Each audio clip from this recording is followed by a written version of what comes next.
Hello, everyone, and welcome back to the #1 podcast in the known universe. That is the Why Do Boys Make podcast. It's a very special episode, folks. That's right. We're cranking it up to 11 because it is episode 11. I am your host and first seed in the league, Corby. I am joined by my Irish cohort, Fitzy, coming off his second loss in a row. Fitzy, how you doing? Yeah, no, Corby, you called me out on it. I'm falling fast, but there's someone else here who just might be able to get me a little higher. How's it going, guys? That's right, folks. We've got a very special guest, a very hotly contested, some would say controversial figure in the fantasy football community. He goes by many names, like Jagged Ice or Coffee Noodles. Today, I'm going to be referring to him as his God-given name, Adam. Adam, buddy, how you doing? Dude, I'm doing great. I'm so happy to be here. I'm a loyal listener of the pod, and to be on the pod after listening to it every week, I mean, it's like, I don't know. It's like if you go to a football game and you get to walk on the fields and like meet the players. It's like sort of like that, how I imagine that feels. So yeah, I'm happy to be here. Got me choked up a little bit, huh? God, got me choking on my seltzer. Are you okay? I'm fine. Yeah, I'm good. Glad to hear it. I fear that by the end of this, Adam, you're going to be wishing that you never met your heroes. But we're happy to have you here. Yeah, we are happy to have you for sure. And of course, let's just hop right into it, right? Let's ask the burning question. The world wants to know. Adam, why do boys play games? Well, I knew this question was coming. I think you guys have asked everyone so far.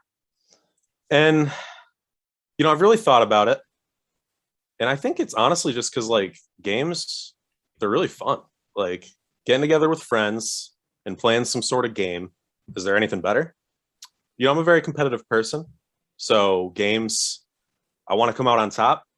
And to me, that's a big motivation to playing games, is I want to play and I want to be the best. And I want to beat my friends and I want to talk trash. That's why I play games. So I think that's pretty much the main reason why every boy should and does play games.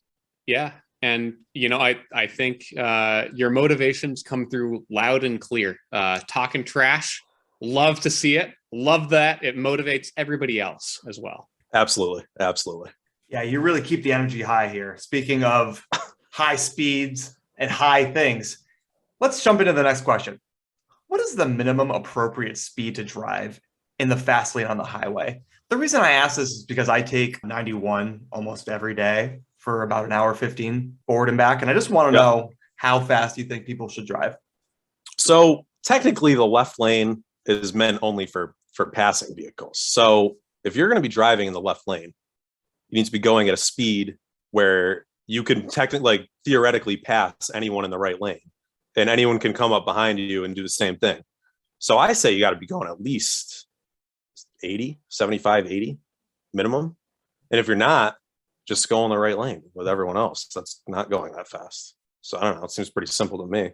Not everyone else sees it that way. And I'll tell you one group that does not see it that way. People who live in Connecticut, because get this, it's not the law. It is not a left only to pass state. That's why everyone in Connecticut is trying to pass you on the right or drive 50 in the left lane. It makes sense when that makes sense. Yeah, it makes sense when that's very unfortunate. Live here for a while. It's because of all these awful left exits they planned. I swear, dude, I hate the leftists too. I know what you're saying. Speaking of the awful leftists here, Adam, let's cut right to the chase. Let's keep going. Let's dive a little bit deeper. Why do you think you're so low in the standings of the league? Okay. Well, I don't know the exact numbers, but I know that I'm not second to last in points scored. I'm closer to the middle of the pack, I think. Indeed, sixth. Yes. Yeah. So right around, that's the last playoff spot right there, sixth. So I think the main reason I'm so low in the standings is some tough luck. I mean, I lost to Mike and then Taylor back-to-back weeks. Like what is that? What is that? I think it was week 7 or week 8. I had the most points that anyone has scored this year. It was like 220 or something like that. And then I put up like 120 and then like 100. Like I just sucked. Like, I don't know, just not good. So some tough luck, some really bad weeks. But look, guys, it's a longer season this year. There's an extra game, week 14. would usually be the first week of the playoffs. But this year, it's week 15 is the first week of the playoffs. So I have an extra week to get back in the thick of things. I just got a big win this past week against, I'm sorry, but it was against Fitzy. We'll get to it. I hate to reveal, a little spoiler alert, but I think I can go on a run here, and when playoffs come around, I might be knocking on the door. So we'll see. I think we're in agreement, and I think we're going to talk about this exact subject later on. I'd like to close off this row of questions with, do you have anything to say, anything you'd like to say to those who see you as the heel of the league? I would like to say that quitters never win and winners never quit. That's it. And speaking of people who like to win and do not quit, Adam, you have a couple of very public and I would say very impressive wins in DFS so far this year. And I know that that's not dumb luck. That is a game of skill. So I've got a couple questions here around that. First, when constructing your lineups, how much of this process involves you researching stats and player news versus watching actual sports? So the large majority of the time that I spend is mostly spent, I don't want to call it research necessarily. So I what I do is I pay money monthly to access like ownership projections and like fantasy points projections and other tools that would be very, very, very time consuming for me to create and a lot of work. And like, it's way easier to just pay for that. So what I do is I spend a lot of the time manipulating those tools in a way that I can create a massive number of lineups quickly using Fantasy Cruncher, which is like a program that just generates lineups at like a rapid pace using inputs that you put in and like different data points and like just all sorts of different things that you like manipulate to create the lineups. So that's where the majority of my time is spent, looking at the data that I pay for and like interpreting it and analyzing it and like creating lineups. And then using Microsoft Excel to like figure out which lineups I want to actually submit. I find it fascinating that the answer to my question is neither of those things. I neither research stats nor watch sports. Well, I didn't address the watching sports part. That is like by proxy of playing. That's just like, I mean, I love watching sports, so like I'm going to do that regardless. Yeah, I watch a lot of sports, and I feel like I do the best in basketball and football, which are the two sports I watch the most. So I definitely think there's some correlation there where like I just know those sports very, very well. And I also do well in DFS for those sports. Sure. Now I've seen you going through the sweats of swapping players in and out of a quote, as you just said it, massive number of lineups. I want to just get a quick temperature check for those who maybe haven't seen those Excel spreadsheets in action. On any given Sunday, now that we're into the basketball season as well, approximately how many lineups do you average inputting? So football Sundays, I have mostly been focusing on football just because basketball is very time consuming in a way that football is not, because there's so many guys that are questionable every day. And like the coaches don't give a fuck about like being honest about who's going to play, what the starting lineup is going to be. So you have to like just be on your computer for like 3 straight hours until the first game starts. And then usually after the first game starts too, just because like it could be 30 minutes before the game and oh shit, like Paul George is not playing. Like that was never even a thought that entered my head right until right now. And the game starts in 30 minutes. So like on Sundays, I haven't been playing basketball. I've just been playing football because also the like football is just so popular that the prizes for football are just massive. Like they're so big.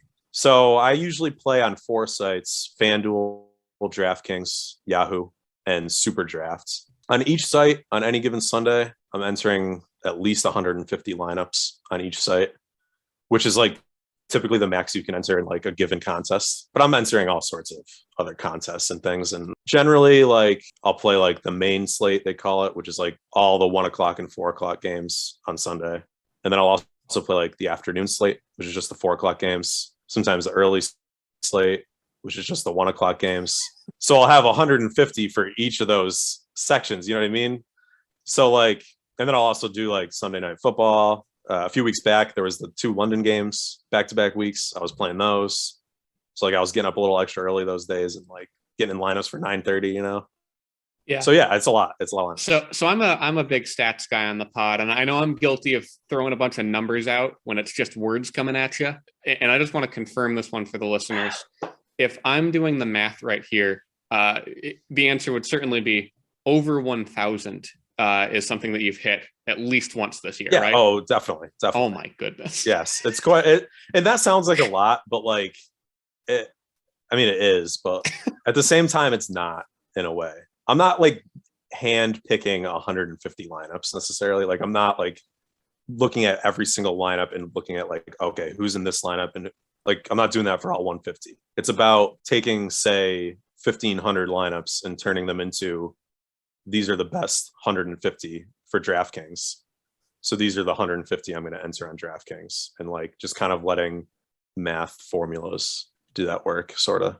I do data analytics for a job, and I don't know if I go that deep. That's impressive stuff. Hell yeah. While we're still on the subject of football, more back to fantasy football, who is your favorite player on your team and why? I thought hard about this question. I've been thinking hard about it. And the first guy I thought of, I was looking for a reason for it not to be him. And I was thinking, he can't be my favorite player on my team, but it's James Robinson, man. James Robinson. That guy, okay, like last year, undrafted rookie, puts up an amazing season, right? Obviously, was a waiver wire pickup for a lot of people, including myself. Had a great year. Hard not to fall in love with a guy like that. This year, coming into the season, they got a new coach. He's kind of a dumbass. They draft Travis Etienne, so everyone assumes like James Robinson's not going to be as good. Travis Etienne gets hurt. The Jags are like just so pathetic as a football team. As an offense, and you think like, oh God, James Robinson, like this is gonna go south quick. Like this team can't even move the football, they can't score. I mean, this past week's a great example. He's questionable all week, doesn't practice all week. He's got a heel injury. He goes out there, he gets you 20 fantasy points. I mean, nonstop. I didn't expect anything else. So he did it. He delivered. So I just love the guy. He's very consistent. He gets it done. My final question until we get to the next section is that I understand you are a well-versed energy drinker. So 2 questions for you. I love energy. Best energy drink and why, and worst energy drink and why? The best energy drink is NOS energy drink right here. It's just, it tastes great. It gives me a lot of energy. It comes in this wonderful 24-ounce size with the screw top, very convenient. I like NOS because they keep it pretty simple. They got three flavors. They're all really good. It's like citrus, grape, and fruit punch, I think. Like you really can't go wrong. I don't know, just like what I've been drinking forever. I would say the worst energy drink is definitely Bang energy drinks. I hate Bang energy drinks. I think they're just nasty. Like all the flavors are like fucking like cotton candy unicorn and like bubblegum princess shit. It's like I don't know what that is. I don't know. The only couple times I've had a Bang energy drink, it tasted like shit. It makes you feel like shit. Just not what I want out of an energy drink. Yeah. I want something that tastes good and just gives me a normal amount of energy. I feel like Bang tastes like shit and makes you feel like you like are gonna die. So I don't want that. That's not what I want. Yeah, I've never had. The reason I ask is I used to drink a Monster every morning at 7 a.m. on my way. Monster is also good. Yeah. Monster. I used to do that for so long, but I stopped. But the reason I ask is because I assumed that Bang would be the best one because that's the one that I see everywhere. No. So it's good to get some clarification that NOS still good. I'm kind of with you on that one, Corby. I'm not a Bang drinker myself, but to me, it's like it's almost honest in a way when it says it's rainbow unicorn flavored because none of the flavors are natural in energy drink. They're just like, fuck it, it's like a pink liquid. It's like I don't know what this is. Don't feel safe drinking it. All right. Well, why don't we move along to the next section here, which we're calling out of 10, I guess. So we're going to I don't know. We're going to give you some stuff kind of like we did with overrated, underrated, and you are going to rate that stuff out of 10. Sounds amazing. From 1 to 10 for 1 being the worst, 10 being the best. All right, let's start with late night television. I hate to say I'm just gonna have to give it a 1 because it's just not something I care about like at all. Don't watch it. Never have, never will. So 1. Starting off strong. Doesn't mean anything to me. No, that's it. We set the floor with late night television. Yeah, there you go. We can only get better from here. Nothing can be worse than late night television, according to Adam. So we'll see. Next on my list here, Adam, is Purple Trainwreck. I'm not sure I've tried this one. I've got to be honest. So I don't feel comfortable rating it. I feel like it would be a misrepresentation of my beliefs. I just never tried it. So I would just be guessing. Good name though. I'll rate the name. Is that an energy drink? I assume it's a strain. It is a strain that I learned about when I was a dishwasher at the tavern. Oh my God. The guy said, "Have you ever smelled weed before?" And I said, "No." And he said, "Come here, kid." And opened up a little Tupperware and said, "It's Purple Trainwreck." Oh wow. I feel like I should talk to that guy. I seriously like the urge to, I'm a 16-year-old kid dishwashing on a Thursday night. It's technically illegal for me to be here. It's 10:30 at night. But you got school the next day? I've got school the next day. It's like 11 p.m. and they're like, "Finish mopping, kid." And I'm like, okay, man. Sure. But at the end of the night, you switch your dirty shoes off. And the 22-year-old chef that I thought was like the oldest adult that I would ever, like 22 was old at the time, was like, "Hey, kid, you ever smelled weed before?" I was so nervous smelling that, but wanted to laugh so hard when he said Purple Trainwreck. Oh my God. What a unique feeling. So I've always kept it with me. I'm almost sad to hear that you don't have a rating. I've been looking for insight ever since. Like I said, I can rate the name. Good name. I'd give it like an 8. I mean, anytime you got like train wreck in the name, it's gonna be like a train wreck, but in a good way, if that makes sense. So the name, a good train wreck. Sure. Yeah, if there is such a thing. I mean, I don't know. All right. Well, what do you think about American cheese? I got to give American cheese like a 2. It's the type of thing where I'm never going to seek it out. Like, I'm not going to buy it at the store. Basically, the only time I would eat it is if like someone made cheeseburgers and it's just like the cheese that's on the cheeseburger. Other than that, not a fan. 2. Sure. Still better than late night television. That's important to know. Yes, it is. This is why I like this out of 10 segment. We get more nuance than underrated, overrated. Oh, for sure. It's very discernible. So next up, you can either rate the man, the myth, or the legend here. Adam 1. Adam 1. There's not much that's known about him. Mysterious figure. I'm gonna have to give him a 10. I mean, just the lore that's been built up and like the myth making of it. I mean, it's hard not to give it a 10. What was it like? His account had like some playlists. It was like sweet Alex G covers. Yeah, sure. His account. Those are really good covers. Like you guys are ever like I checked out the account like when you guys were talking about that and like the gaming clips too. Like I don't know, he's a pretty good gamer. So like give it a 10. 10 it is. How about yogurt? Yogurt. I like yogurt. I'll give it like a 6.5. Is that allowed? Can I do half? Yeah, sure. Yeah. 6.5 out of 10. 20-point scale. It's not like something I eat all the time, but like I like it when I have it. It's good. Sure. Just a little sub ranking here. General thoughts on plain versus flavored yogurt. Where do you stand on flavored yogurts? I like flavored yogurt a lot. Great yogurt. If I have a plain yogurt, I will say I would prefer to like put like some fruit in it, something like that. Maybe some blackberries, raspberries, strawberries, that type of thing. Because just plain yogurt, it's kind of just boring. It's disgusting. I'd rather not have it, I guess. Like I would like if someone was forcing me for some reason, I wouldn't like throw up or anything. I would eat it, but I'd rather put some like tasty fruit in there. Yum yum. This might be my hottest food take. I prefer plain yogurts, but really? Yeah. With nothing in it at all? A little bit of granola goes a long way if you want to make it a full breakfast. But yeah, plain Greek yogurt is where it is at. I don't like Greek yogurt. If I had to I would give Greek yogurt a 1. If I had to just rate Greek yogurt by itself, that would be a 1. Wow. Just a little side ranking of yogurt, like a hot take. Sorry. Let's keep the takes hot. What do you think about wearing your seatbelt? Definitely. I guess I would give it like a 10, right? I mean, it's hard to argue. Well played. All the like years of data since the 70s or whatever, whenever they like realized that, oh, these will stop people from dying in car crashes. Like, I mean, it's pretty irrefutable that like you wear your seatbelt. You got other things like airbags and stuff like that. You're good to go. It's good to see that you are pro safety. It's good to know you back the blue. What do you think about obeying the law? Obeying it depends what law, I suppose. It depends what laws you're talking about. Some laws, the law of the land. We'll say the law of the land is the one we're talking about here. Some laws are okay. Some laws are really bad.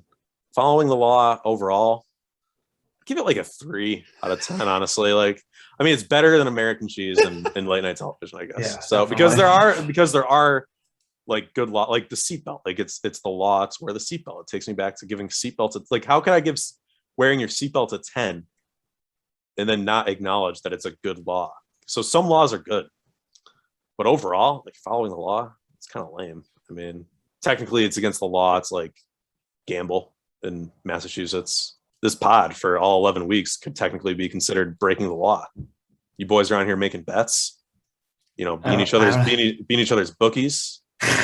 I mean, hopefully the law doesn't crack down on that, but it's true. So yeah, following the law, like 3 out of 10. What do you think about the America's favorite fast food chain, Wendys? Is that actually America's favorite fast food chain? Is that no? It's my favorite. I don't know. Really? Yeah. So Wendys, overall, so I feel like the rating of Wendys, the Westfield Wendys would get a lower rating than Wendys in general. Oh yeah. Because I don't really go to Wendys very often, but I swear I think it's every single time I've been there, my order has been wrong in some way. Like in some way, it's either they forget something or like they just give me something completely different, or it's just there's something wrong. So that Wendys, specifically the one in Westfield, I'd give it like a 3 probably. But Wendys as a whole, they do have some things on the menu that I like. I like their burgers. I like that they're square, something a little different. They got pretty good chicken nuggets. I like the spicy ones. They got a good sweet and sour sauce. So Wendys overall, assuming that they're going to get my order right, I'd give it like a 6. A Chris Cloud tweet from years gone by comes to mind that I think about too often is when he tweeted out, I think about the 4 for $4 deal far too often. And it's definitely true. It's the first one that got in my brain, and it's the last one that will leave. That's fair. It's so strong in there. Next, Adam, I know you've got hot takes on this one, and we'll get into more hot takes like this pretty soon. But first, what do you think about Spotify? Spotify, 2 out of 10. Very bad. I don't use it anymore. I bought a new phone with a lot of storage, specifically so I could not use Spotify anymore. Buying music directly from the artist, if you can, is better, and not using Spotify, because also Spotify doesn't even have like half the things I want to listen to on it. It's like, for example, Adam One's playlist of sweet Alex G covers. Like after you guys revealed that to me, like I started listening to those songs. I realized, shit, these are really good. Like I want to listen to these all the time, but none of those are on Spotify. And there's a lot of other examples like that where, it's a really good point. You look at all 10 weeks of outros that we've had on this podcast. None of those are on Spotify. Sad to see. Well, that just makes my point better than I ever could. So there you go, people. There you go. You heard it here first, folks. You can't get your video game dubstep remixes on Spotify. That is for damn sure. What do you think of my dog, Spud? Oh, God. So I don't want you to get mad at me here. I don't want anyone to get mad. I don't want the listeners to get mad at me. I don't want to cause a stir with what I'm about to say. This might make me sound like a serial killer type, something like Inhuman type thing. Not Spud, but like dogs in general. I would give all of the dogs in general probably like a 1 out of 10. Honestly, I don't like dogs. I don't really see the point necessarily. Not great in my opinion. It's not a fan. Like you say, man's best friend, not this man in general. Just nothing against Spud as a person. Spud's great. He's not a person. He's a dog. But you know what I mean. Dogs, one out of 10. You heard it here. Controversial first. take, I know, but Spud not rated out of 10. Dogs 1 out of 10. Wow. All dogs go to hell. Quote, Adam, heel of the league. Call me Cruella DeVille if you must. Oh my God. I do not like dogs. Well, Adam, just because of that response, I'm going to ask you one special question here. What do you think about drafting Marvin Bagley? Oh, geez. So it's literally the worst draft pick ever, like basically for all sports. I really think like 15, 20 years from now, like you can look back on that draft pick and it'll be the worst ever. And like, that won't be a hot take at all because like you take him over Luka Doncic, first of all, who is like probably going to be a Hall of Famer. I mean, I don't see how he wouldn't be unless he like dies or something. I mean, but actually if he did, that would probably make him a Hall of Famer just way faster because like everyone would be really depressed. But like if he had like a really bad injury or something, like, I mean, that's like the only way. So, I mean, and Marvin Bagley doesn't even play and the Kings suck and he doesn't even play for a team that sucks. Meanwhile, Luka is like an MVP candidate and one of the best players in the league. And like you also took him over Trae Young, who's really good. Ooh. And you took him over Jaren Jackson, I believe, who's not on those guys' level, but he's way better than Marvin Bagley. And they're like kind of like similar type of players. You know, they play the same position basically. So yeah, it's pretty terrible. I would definitely give that like a negative 1,000 out of 10. Really, really bad. Yeah, really, really I promise I'll only bring that up every time that you bring up how much you hate dogs, you soulless piece of... Anyway, next segment. So Adam, we had a lot of fun with this one in the last couple of interviews here when Collin and Chris were on. So I want to bring back power rankings for Power you. rankings. Let's go. And instead of teams, instead of games, I thought, what can we ask Adam? And really, Adam, I appreciate your strong, often independent, always ready for us opinions on all things media, music, movies, or even podcasts. So I want you to rank the following forms of media from worst to best. And I'm pulling them up on your screen now. Adam, take it away. Let's go. All right. So I've got my rankings here. Number 10, Fortnite concerts. Never played Fortnite before. I feel like if I did play Fortnite, even then I wouldn't care about a concert within a video game. I don't know. It just seems weird to me. It's not really something I understand, to be honest. So Fortnite concerts, that's number 10. That's the worst on the list. Number 9, NPR. Basically the same at like basically 10A and 10B here. Like I just not something I care about. Never listened to it, I don't think. Probably never will. So 9 out of 10. Sucks. Number 8, Netflix originals. There's some good ones, I guess. Like there's some decent ones. I don't know. I can't really think of that many off the top of my head. I like the Mike Flanagan ones, but like that's just because I like Mike Flanagan. Like that doesn't really have anything to do with Netflix, but they are Netflix originals. So I had to at least put it above NPR and Fortnite concerts. But there's also some really bad Netflix originals, so that kind of plays into my rating. Yeah, we're already right at where Chris Colby had ranked running. So we're already relative to that list, we're already getting to the good stuff, which I'm really happy about. Yeah, actually, that's very true. Because I do like some Netflix originals is not all bad. Like there is some clear tiers here where like NPR and Fortnite concerts are way worse than Netflix, even though they're 8, 9, 10. So number 7 is board games. Kind of similar to Netflix originals in my thinking here, in that some board games are really good and some board games really, really suck. There's some that I like playing. It's not something I do very often, but you get together with some friends. My friend Mike Conowitz, shout out to Mike, loves board games. Playing board game with Mike and the boys. It's always a good time. So board games, number 7. Number 6, streaming music. I mean, maybe after I ripped on Spotify, you guys are surprised to see this at 6, but I like streaming music on YouTube, Sweet Alex G covers, stuff like that. So I kind of counted that. And like, I guess like technically like the music that's downloaded on my phone, I guess I'm kind of like not really streaming that, but I don't know, like music's good in general, so like can't rate it too low. Number 5 is video games. I really just play like, I don't know, 2 or 3 different video games.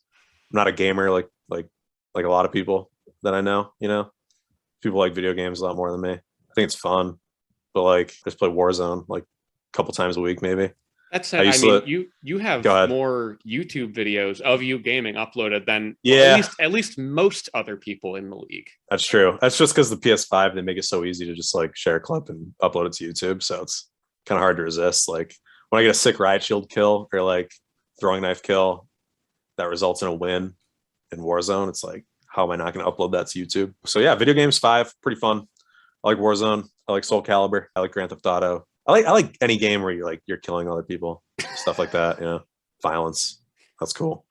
Other than that, video games, I don't really care. Number 4, movie theaters.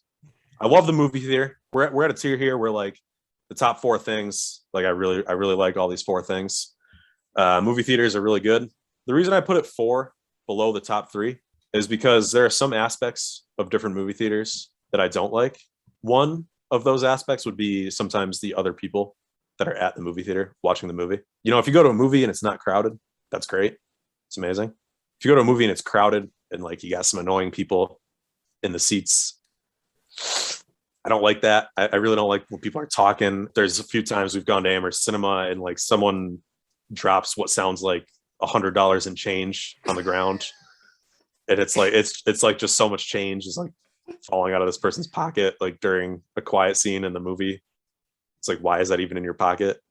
Like shit like that. It's like, so no fault of the theaters themselves, but they just couldn't crack my top 3 because of some stuff like that. You have addressed my only follow-up question. So instead I'll ask, do you prefer the movie theaters with the super comfy reclining seats or the old school pack them in there, everyone shoulder to shoulder? I got to go with the comfy reclining seats. I mean, how can you not?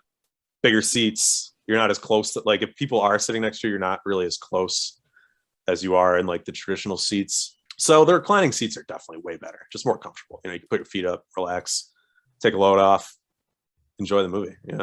Enjoy like a Christopher Nolan movie or something. Enjoy a nice nap. To get to the top 3, which is where the money's made. Top 3. It's the important part of the rankings. Number 3, you know it, you love it. We all watch it every Sunday. NFL Red Zone. There's not much better than turning on the TV at 12:59 and watching that the last minute of the countdown. And then all of a sudden you hear the music and you see Scott Hansen and you're like, oh shit, like I'm about to sit here for 7 straight hours basically and just, be happy, be sad. You experience all the emotions. It's a whirlwind. So, I mean, I love NFL Red Zone. Like it's great. The reason it's at 3 and not higher, I really didn't like this past week's episode of NFL Red Zone. It made me really uncomfortable so they had like the Marine on or whatever, which is fine. But like he's talking about, okay, I know you guys saw this and I know you're gonna know what I'm talking about. He's so talking crazy about how he's a Broncos fan. He's a big Broncos fan. And then they're like, all right, dude, like you're leaving, you're gonna go to the Chargers game. Like, here's this sick Chargers jersey. Like they just give it to him. They're like, Scott Hansen's like, oh, like you're gonna have to give this Chargers jersey to a Chargers fan, and it was just really awkward. It was really weird. It was, and it also made me upset. We'll talk about this more a little later. But Jamal Agnew had a sick 66-yard rushing touchdown, and Scott Hansen passed the touchdown call off to the Marine.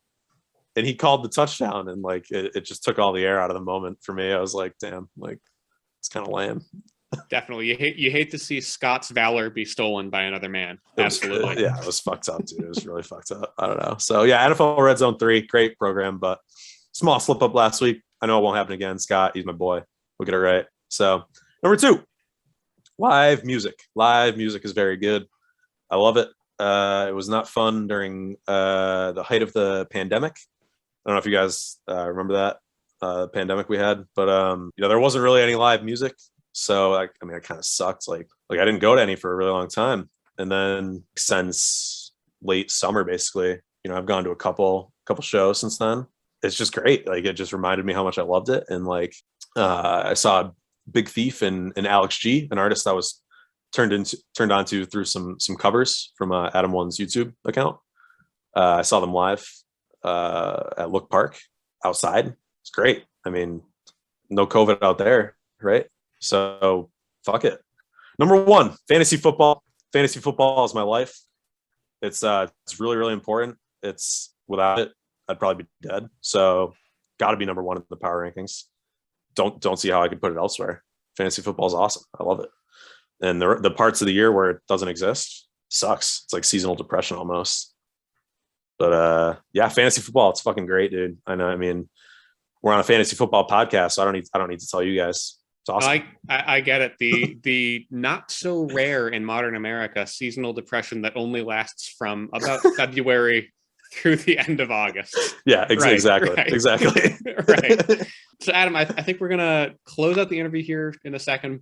Respectfully though, as this is a proper interview, I want to ask, do you have any questions for us? I've prepared one hard-hitting question each for both of you guys. Start with you, Fitzy. It's a fantasy basketball related question, as a matter of fact. And I'm wondering if, like, I know your team, I saw you change your team name. I saw things are not going great for you. You know, maybe you're punting all 9 categories, whatever.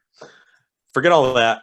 My question is, since you're doing so badly, are you interested in shaking things up at all? And if so, would you be interested in trading me Derek White of the San Antonio Spurs? Ooh, I will say I'm not uninterested.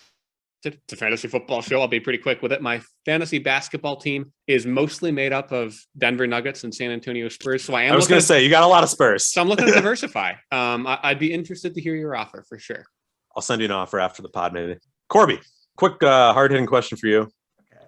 I know the people, very interested to hear your response. I'm sure there will be a lot of debate in the comments section here. What is your favorite Taylor Swift song? Oh God, I don't know. I don't even know any of their names. I just hear them. Sing it for me. No, I will not do that. Okay, fair. Let me pull up my Spotify app so I can pick one out. Oof. A few moments later. All right, my favorite Taylor Swift song is the one that's called Hey Steven, because it reminds me of my good friend Steven. Jesus. Great answer. Love it. Commenters, let me know in the comments what your favorite Taylor Swift song is. Thank you. I will not be sharing my answer at this time. Maybe if I get enough responses in the comments, I'll tell you guys what mine is. And with that, let's move on to the last week's matchups. Let's begin with Taylor versus Chris Colby, where Taylor wins again. And everybody had picked Chris. Like the real NFL lately, this doesn't really make any sense to me. I attribute Chris's low score to him missing some of his key players, and I attribute Taylor's low score because I think his team sucks. So my thoughts on Taylor versus Chris Colby. Taylor, I don't want to sound too harsh here, but Taylor continues to just make a mockery of this league. You know, it's so upsetting to see the player with the second least points. Yes, the second least points, not the least, even though I think there's been more weeks he started one quarterback than 2. He still does not have the lowest points.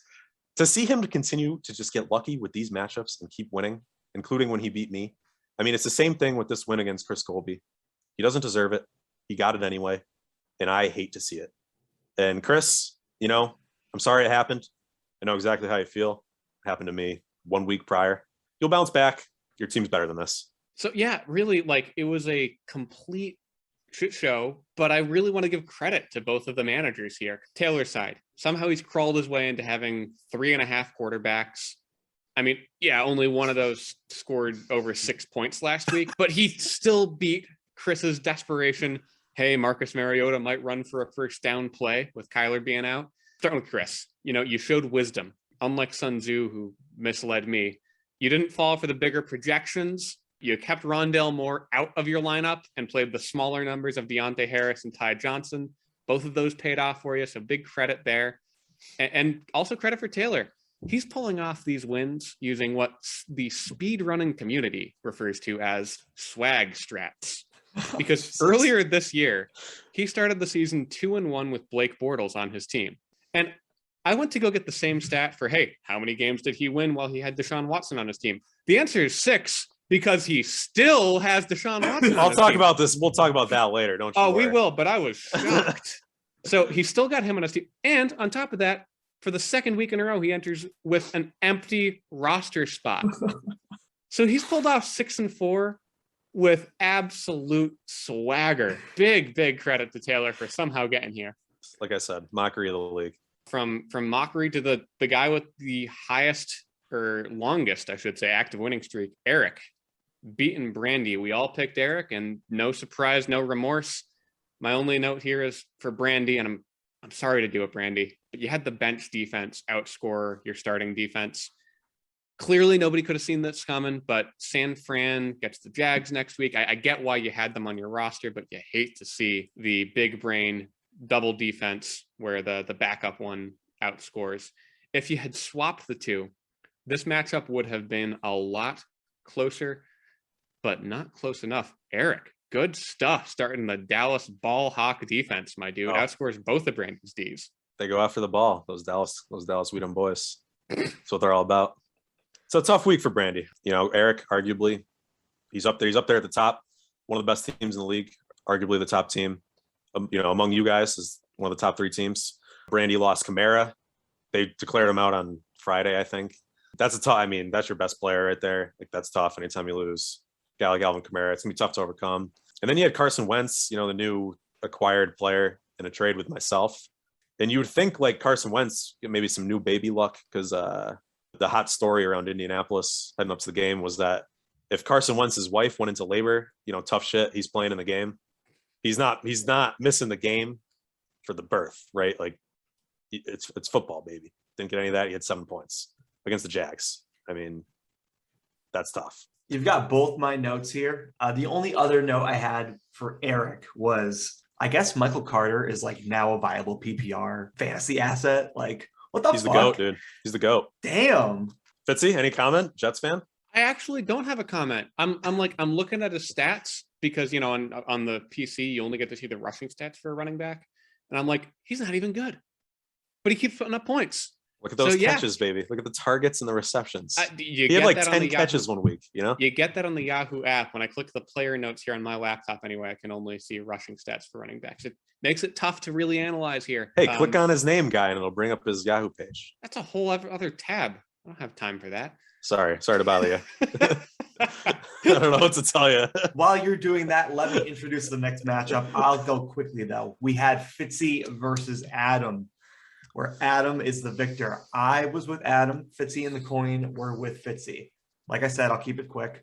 Fitzy with the sub 100. Better days ahead, though, while you're not starting Brandon Ayuk. Adam, you beat your projections, and you're starting your campaign to sneak into the playoffs at 6. So I'm eating up Fitzy, baby. I ate up his team. I can see it. Adam, I want to go first here. I scored the second least in the league. You scored the second most. And I had to watch Josh Allen and Stephon Diggs torch the Jets. Light it up. While Devin Singletary got 7 rushing attempts in a blowout. He did get a garbage time touchdown, though, didn't he? Yeah, he did. Not that it helped too much. Sure. So he had 6 non-touchdown rushing attempts. Great. Great for Adam, him. you had 5 players score more than my highest scoring player. Didn't realize that. And I had 5 of the 6 lowest scorers in the matchup.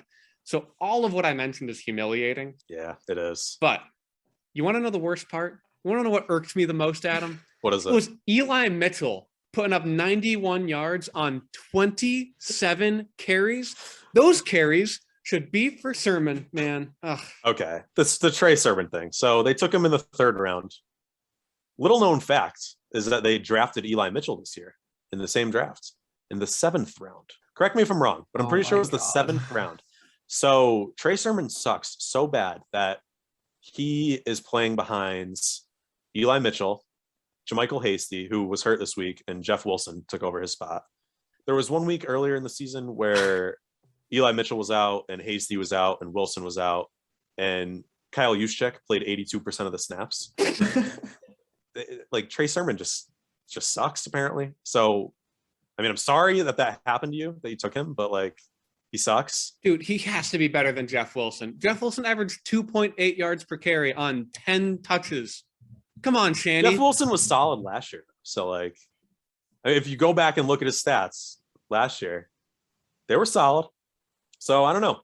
Eli Mitchell, I think he's okay. Like, I like all the carries he gets, but he doesn't really score that many touchdowns, and he doesn't ever really catch passes. So, kind of limits his upside, I think. But he's better than Trey Sermon. Sure. I got one more question on the matchup, Adam, before we please. Kick it off here, because I didn't see the play. You already touched on that already, but how loud were you hooting and hollering when Jamal Agnew took a 66-yarder to the house? You know, it wasn't a play that really had me up in my seat screaming. only because I've believed in Agnew for weeks. I've been starting him for weeks in multiple leagues. I mean, he's the type of guy that like I feel like I pick up someone like him every year in fantasy where he's like 8% rostered in Yahoo, yet he puts up like 12 points minimum every single week, like for like multiple weeks. Like he's had at least like, I think he had 1 week with 7 points, but other than that, he's had like at least 10 points in like 5 out of 6 weeks. And just no one picks this guy up. No one starts him. I'll keep taking the points. I mean, he keeps doing it every week. So it surprised me that it was on a rush, but as soon as that guy gets the ball in space, man, he's fast as hell. He had a 109-yard return earlier in the year. And as soon as I saw that, I was not going to forget that guy's name. Well, hey, speaking of things we do every week, time to look at Agnew matchup here in Collin versus Chris P. Another one where Collin gets the win. Everybody, including the coin, was all on Collin. We were all right. My only note, I love Collin's team name so much, but I was sad when I saw that Conky Dong was stashed on his bench last week. Dude. He missed out on the Yeah, 11-yard, two tutties. 2-touchdown week. Oh my God. I mean, all right. So my only other note here, that guy might be boom or bust, but Hunter Renfrow is like the highest floor, lowest ceiling guy. Outside of 1 week where he only had 5 catches, every other week this year, he has scored more than 10, less than 20 points. It's insane. What a safety blanket. Right. No kidding. Median projection right there. Just consistent every week. Same thing. Colin loves guys like that, you know? He's always been a fiend for the PPR guys, you know? So they're not flashy. They don't have really any big plays, but they can get you 10 catches for 60 yards. Like, sure, it's fine, you know? One note I had on this matchup, pretty low scoring affair, and Chris Patnode had 81.96 points. Now, Chris, we all know, Chris is a great fantasy manager. I mean, he's won this league twice. 81.96 is his lowest regular season point total ever by a lot. Wow. By around 20 points or so. It wasn't really close. I think it's only the second time he's been below 100. I think maybe he had a 99-ish one time, or maybe like right around 100. But yeah, lowest by a mile. He had some tough luck with buys and injuries and stuff. So Chris, don't if you're listening out there, Chris, don't be too down on yourself. You know, you'll bounce back from this. You'll be better next week. That's all I got to say. Yeah, on my end here, I've got pretty much the same thing. Fitzy, you hit the nail right on the head. You know, you change your name to Conky Dong and you don't start Conky Dong. I mean, Chris. Great name, though. Great name. Chris, you lost Robert Woods before the week started. After I traded him to you, Baker Mayfield might as well be fucking dead. AJ Brown, DK bust. Oof, another one bites the dust, right? Like, Jesus. Brutal week. You are having a tough year. For the first, I feel like the first time. But you're still 4-6. Like, yeah. There's nowhere to go but up, my friend. Why don't we breeze on over to Tyler versus Chris Cloud, where Tyler is the victor. I picked Tyler. Fitzy and the coin are picking Chris. Cash statement win, even with Matt Ryan scoring less than a point. Shout outs to your studs, Mark Ingram, Darrell Williams, and Ramondre Stevenson. Although you did leave one stud on your bench, Austin Hooper.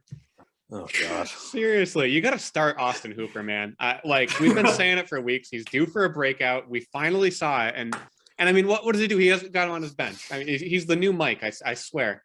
But no, I had the same notes here, Corby. To see Matt Ryan score less than a point on a 200-point week is actually crazy. It is crazy, and it is, Tyler, a true statement to how good your team is.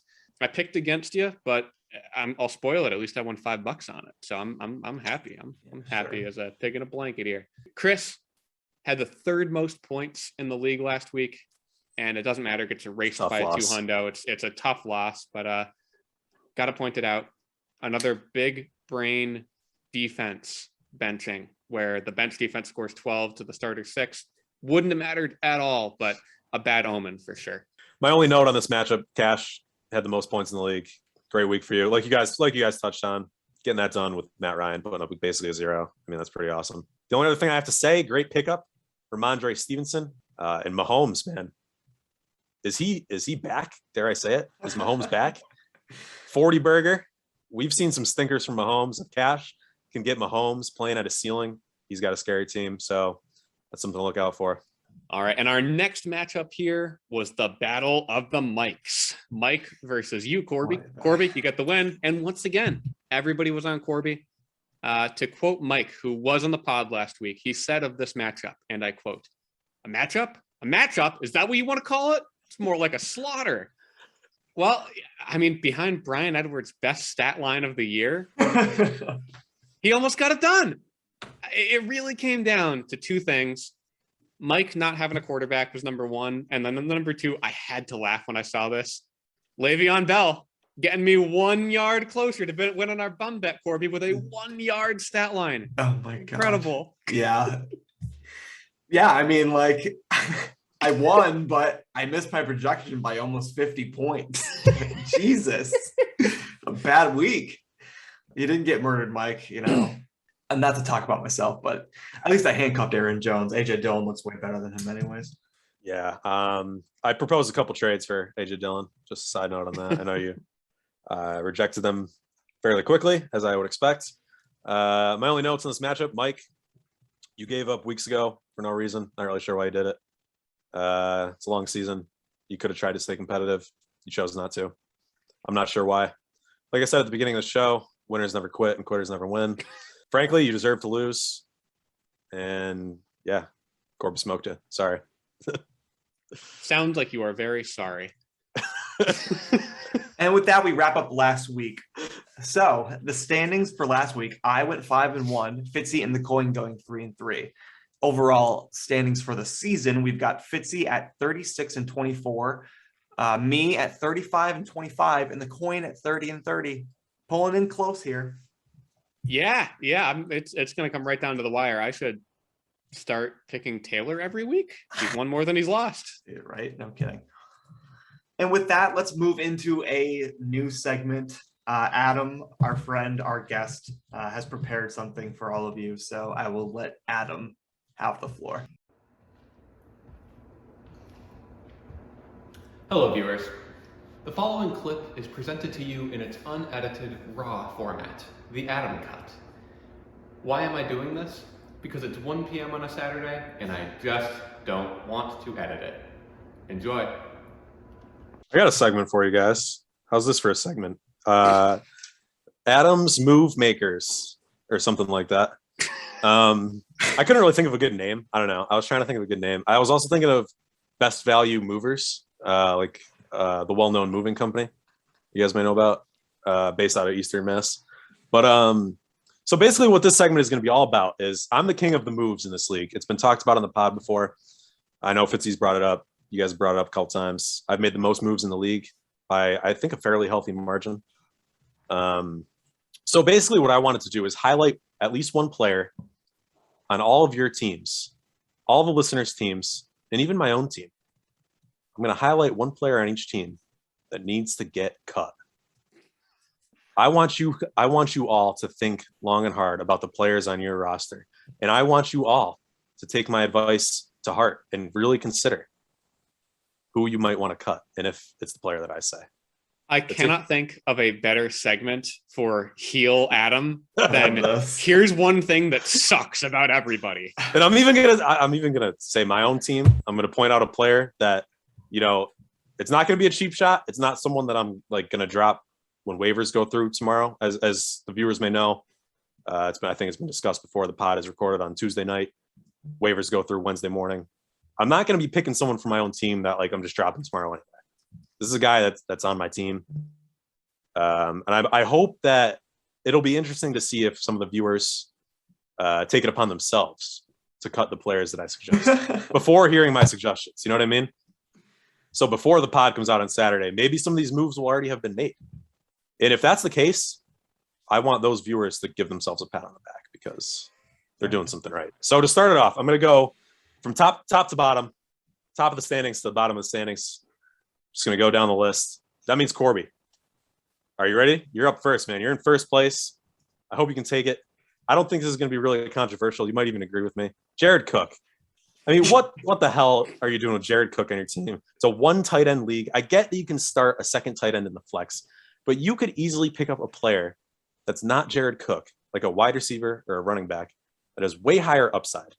When are you ever going to start fucking Jared Cook. Like, that guy sucks. You have another tight end that's clearly better. Dawson Knox, clearly better.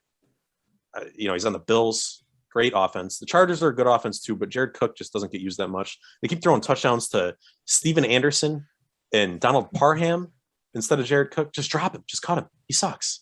I don't know. Do you have since you're on the pod, I'll let you respond if you want, but Yes, he will be off my team tomorrow morning. okay, cool. Tomorrow morning when I wake up, Love it. it's like 6 a.m. and I'm getting ready for work and I'm checking all of your waiver moves that you're making live at 6 a.m. I'm going to give myself a nice pat on the back. I love it. It. Great choice. Goodbye, Jared. Great choice. Okay, I'm glad we're on the same page. Next up is Eric. Eric, you got a good team, man. You got a really good team, but there's one, let's call it a sore spot. One sore spot on your team. I mean, you're in second place. With these teams at the top, it's not as easy to look at these teams and pick a guy that needs to get cut. But when I look at your team, Eric, I see Marquez Callaway, and I think, fuck, this guy is so bad. Like, talk about a guy with no ceiling. I mean, you need him to score 2 touchdowns to be relevant. Like, he's had a little touchdown deodorant the past couple of weeks, right? He's gone for like 4 for 40 plus a touchdown. So it's like, usually he's getting 4 targets. He might get 3 or 4 catches. I don't think he's gone over 50 yards in a game this season. If I'm wrong, correct me. But I don't think he's gone over 50 yards. He had 1 game with 2 touchdowns. He had like 24 points.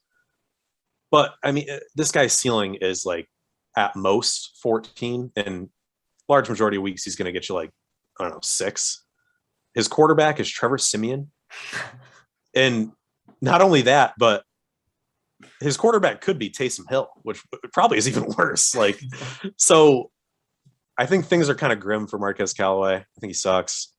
Again, I just think there's higher upside guys available on the waiver wire. Like, when are you ever going to really start him and think like, oh, I got Marquez Callaway in my lineup, I'm definitely going to win this. Like, he's going off today. Like, is Trevor Siemian throwing the ball? They run it 30 times with Mark Ingram and Alvin Kamara. He sucks. Sorry, Eric. Marquez Callaway, got to go. Fitzy, you're in third place, baby. You're up next. You ready? I've got like 3 guesses. That's how bad it could be. I'm not going to lie. I had a hard time picking for you. Yeah. I had a hard time picking. But I went with a guy. Now, I didn't want to pick one of the more obvious ones because I felt like there was a couple guys that could have been like a cheap shot where, yeah, obviously you need to drop these guys. And then there's like a guy like Alex Collins who I don't want to say you should drop him because, yeah, he sucks, but like I see the reason why you'd have him on your team. Chris Carson hasn't come back yet. He might come back this week. He might not. Even if he does, he's made of glass. Could easily get hurt again. I like the idea of keeping a guy like that who's projected for like 2 points this week. I like keeping him for another week just to see what happens. But this is a guy that was in your starting lineup this past week, Fitzy. And frankly, I was disappointed to see that because I think you're better than this. Nelson Aguilar needs to get cut, Fitzy. No. He sucks. He's never been good in his entire career, ever, except for last year. He had an outlier season where he had 8 touchdowns. He had like 40-something catches and 8 touchdowns. I mean, what is the ratio on that? That is not sustainable. He's never going to do that again. He plays for a team where he is the, 4th option on a team that runs the ball a lot. They don't throw out more than 30 times a game at most. I mean, you got Jacoby Myers ahead of him. You got Hunter Henry catching touchdowns in like 6 straight weeks. What the hell is that? He had 2 this week. You got Kendrick Bourne, who's been playing a lot better ahead of him. He's on the waiver wire. That's an easy flip. Who? Kendrick Bourne? Kendrick Bourne, yeah. There you go. Yeah. He's better than the guy on your team that you started. Mm-hmm. And look at Kendrick Bourne's week this past week. He had like 4 for 98 and a touchdown. And what did Aguilar have? I think he had less than 2 points. Pretty sure it was less than 2. Well, that's not true. He had 4. Oh, okay. Yeah, sorry. He had 4. Much better. Yeah. Any rebuttal, Fitzy? I mean, what do you have to say? No. My only rebuttal is that I had a tough time deciding, should I cut Nelson Aguilar or should I cut Van Jefferson? This was, of course, before the Robert Woods ACL tear news. Yeah. And I thought, he's the 4th receiver. He's going to be gone. That's tough. I'll go ahead and say this is just bad fantasy team management.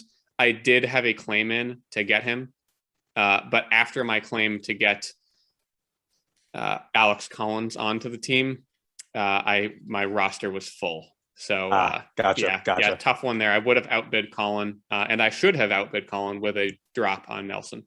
I admit that it was a bad move. I admit it. Nelson Aguilar, he sucks. He just has another guy. I'm really picking out guys. I'm all about ceiling. I'm all about, like, when it comes to the last guy on your bench, like, it's got to be a guy that has like some sort of upside. Yeah, how can he get into the lineup? Definitely. Yeah, and Nelson Aguilar needs literally 3 guys to get hurt, and the Patriots to completely change their game plan for him to be relevant, and that's just not going to happen. So he needs to get cut. So next up, Collin. This one might be a little controversial to Collin. He's not going to like it. Might be controversial to one of the hosts of the pod here, Jets fan. Jamison Crowder. He's not the guy he used to be. They're not using him the same way they used to. And I know this guy fits everything Collin loves about a player, but he just sucks. I mean, they don't throw him the ball. He's never going to get anything by way of yards or touchdowns. You're basically just hoping this guy catches 12 balls and he'll get you 16 points, which, again, no upside. His quarterbacks are Mike White, Zach Wilson, Joe Flacco, basically 3 guys. They're the same guy. I mean, they all suck. Joe Flacco is probably the best option. I mean, if you're looking at 3 quarterbacks and you're saying, yeah, give me Joe Flacco, I mean, it's dark times. Sorry, Fitzy. But yeah, Jamison Crowder. I mean, he's another guy, you're never going to start him. I mean, unless you're Collin. I know he starts him sometimes. Super low upside. You start him, you're hoping for 10 points. Most weeks he's getting you 3. Just not a good player. Not a good player. Sorry, Collin. I know you love him. Next up, this is crazy that I even, like I said, I'm going in order of standings. It's crazy that he's 5th or whatever I'm at. Taylor. I mean, what the fuck? He's 6-4. It's crazy. My first suggestion before saying who to drop is to just pick someone up, anyone. I mean, you got an open roster spot. You really don't need to drop someone, and you can just add someone to your team for free. Although you also have David Montgomery on the IR. He played last week. I know he's on bye. He was on bye this week. He played the week before or whatever. He should probably go in your lineup. I mean, he's good. He's really good. You have a free roster spot. Why not? I mean, what else are you going to do with it? So yeah, just before I tell you to cut, I got a few guys for you to cut, actually. 2 guys to be precise. I had 3. I'll touch on that. But yeah, add a player. Get David Montgomery off the IR or pick someone up. Do something. And then after you do that, Taylor, if you're out there listening, I doubt you're listening. Obviously, the easy answer. Anyone in the league would pick this guy. Deshaun Watson is simply not going to play football this year. Simply a 0% chance that it happens. He didn't get traded. That was the only chance he would maybe play football this year. The trade deadline already happened. He's still on the Texans. Pretty sure he's watched every game from at home on his couch, or maybe he hasn't even watched. I mean, who knows? I don't know what he's doing, but he's not playing football.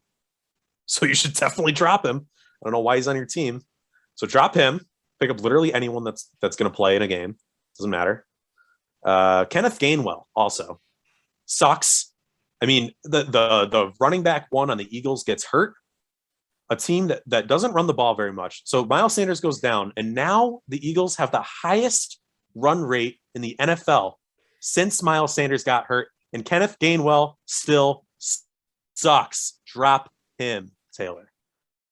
He sucks. At least Jordan he's got Howard. Boston Scott. Yeah, I mean, that's the thing, though. Boston Scott's good, and he's been playing, and Jordan Howard has been playing and scoring touchdowns, Adam, getting 15 plus carries. You have thought Boston Scott was good since he got cut by the Saints. He's good. Did not have any other running backs. He's good. I mean, look at it right now on the Eagles. Who's scoring fantasy points for the Eagles? Boston Scott and Jordan Howard. If those guys are scoring over Kenneth Gainwell, it's time to drop Kenneth Gainwell, Taylor. Now, I also had another guy listed here when I wrote this up earlier. But it's funny how fast things can change in fantasy football, man. I mean, it's classic case where you, Fitzy, you drop Van Jefferson or whatever it was, and, all it takes is an injury or something, and you just regret that. I mean, you can't predict it. It sucks. Earlier today, I would have told Taylor to drop Latavius Murray because, I mean, again, no upside. He's old. He's been hurt. Today, the Ravens released Le'Veon Bell. Not sure if you guys saw that news. Tuesday, today, Le'Veon Bell got released. So that tells me that Latavius Murray is probably healthy. He's probably ready to come back in the lineup. He was the starting running back before he got hurt. Devontae Freeman and Le'Veon Bell, God, that's depressing, somehow took over the shared running back one duties. And now the fact that they cut Bell tells me Latavius Murray is probably healthy. So I actually think I changed my mind since earlier. I think you should keep him on your team. But earlier today, that was a suggestion of mine. But stick with Latavius. Maybe he'll get out there, get you 10 points. I don't know. Next up is Tyler. It's been a hot topic of the pod basically all season. You started this guy all year. He literally never produced except for the 1 week you did not start him. Austin Hooper. And you have 3 tight ends on your team. It's a 1 tight end league cash and you have 3 tight ends. And this guy, he just is awful. He's so bad. He plays for the Browns. These pass catchers that are the 3rd or 4th option on a team that throws the ball 20 to 30 times. Austin Hooper, his ceiling is what you just saw this past week. It was 10 points. It was 11, 12 at most. He's never going to do better. You've got a tight end in your roster that's better in Zach Ertz. You have a tight end on your IR spot that's better in Logan Thomas. Just drop Austin Hooper. He sucks, man. He sucks. It's okay to let go sometimes. I know I get you like Austin Hooper. He's been good in the past. Cash. I'm here if you want to talk. Sometimes it's okay to just let go of these guys. You can just cut him. No one's going to pick him up. If you decide 3 weeks from now, oh shit, I really miss Austin Hooper, he'll be right there on free agency. Go pick him back up. But you should try it out, how it feels to release him, pick up anyone else. So that's my suggestion for Cash. Chris Colby, pretty obvious choice. It's funny because Chris is currently just outside the playoff race, but I had the hardest time picking for Chris Colby's team for this entire segment if I'm not including Marcus Mariota. And look, Marcus Mariota, I know with 100% certainty he's going to get dropped tomorrow. I know Chris picked him up because he just needed a Hail Mary play. He was probably the only quarterback available that maybe could get a rushing touchdown or something weird happens. So I understand why he picked him up and started him. Obviously, he's going to get cut. He's the first choice. But really, I looked at Chris's team, and it's kind of flat across the board where he has had some shitty injury luck recently where some of his top guys have kind of gotten banged up. But everyone else on his roster is borderline startable. You're not excited to start all of them, but they're not anyone I would really cut. So I really could just come up with Marcus Mariota. So good work, Chris. Good work. I don't have much to say. We got another Chris Cloud. David Johnson. Again, this guy's on the Texans. Some of these teams are just so bad when he's the number 2 running back for the Texans. I don't know. That doesn't appeal to me. I guess it appeals to you. I don't know. Sometimes it's hard as a fantasy manager to let go of the past. I'll admit. David Johnson, former top 3 overall pick, right? This guy, you used to be happy to get him on your team. You get a top 5 pick and you get David Johnson and you're shit, this guy's getting 1,000 rushing yards, a lot of receiving yards. He's going to catch the ball a ton, score touchdowns. He's old now. He sucks. He's been hurt every year for the past 5 years. He's on probably the worst team in the league. Not even the main option in the backfield, really. What is the point? What's the point? Again, no upside. Next up is Brandy. This one might be a little controversial, 2 QB league and all. I know people, including myself, I said it before, I love the upside. This guy's got a ton of upside. I hate telling you to drop him, Brandy. Trey Lance. Controversial pick, I know. I saw your reaction there, Fitzy. Saw your reaction. I say Trey Lance because I don't know if you guys watched Monday Night Football. I don't know if you guys saw the 49ers beat down on the Rams. I don't know if you guys saw Jimmy G slam the door in Trey Lance's face on the QB battle. But I think it's Jimmy G's job for the rest of the year, barring disaster, basically. So, I'm not the type of guy to predict an injury. I think that's the only way that Trey Lance is going to play the rest of the year is if Jimmy G goes down. Look, Trey Lance, he's got fantasy star QB written all over him. Love the guy for fantasy theoretically. Just don't think he's going to play this year.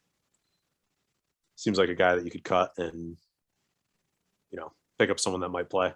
I think my initial reaction was exactly that. Well, what if he plays? And then I remembered, he plays for Kyle Shanahan. He doesn't play the good players. Anyway, no, Yeah. really my reaction was that because Kyle Shanahan.